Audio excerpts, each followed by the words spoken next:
Well, speaking of the moderators, John, I tore my hair out at the last debate, the only other debate, Donald Trump versus Kamala Harris. The moderators were so hostile, continually fact-checking Donald Trump, never fact-checking the many more misstatements made by Kamala Harris. Again, this happened here. These CBS moderators had promised not to fact-check the two guys in front of them, but they did nevertheless try twice to correct JD Vance.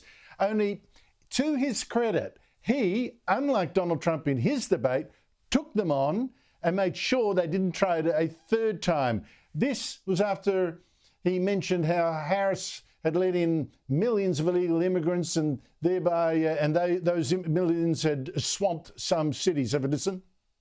Just to clarify for our viewers, Springfield, Ohio does have a large number of Haitian migrants who have legal status. Right. Temporary protected status. Well, Margaret, but thank you, Senator. We have so much to get to. Margaret, I think it's important because we're going to turn out of the economy. Thank you, Margaret. The rules were that you guys weren't going to fact check, and since you're fact checking me, I think it's important to say what's actually going on. That is the facilitation of illegal immigration, Margaret, by our own leadership. Thank you, Senator, for describing the legal process.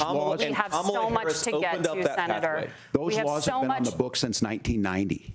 Thank you, gentlemen. The CBP app has not been on the books since 1990. It's something that Kamala Harris created, Margaret. Gentlemen, the audience can't hear you because your mics are cut.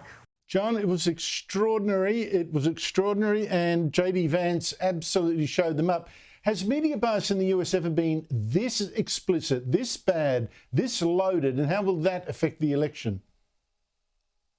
I think it's been this way for a long time, Andrew. I mean, the moderators tonight, I think early on, they could see that Tim Walz was in trouble. He was doing a poor job. He needed a helping hand. And so they jumped in to try to give him a helping hand.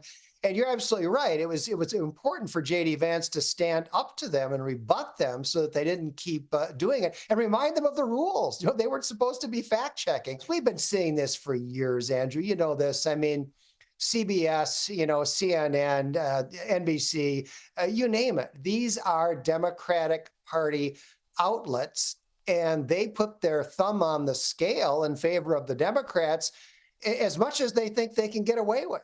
John Hinderaker, thank you so much indeed for your time in commentating on this, the craziest US election I have ever seen. Thank you.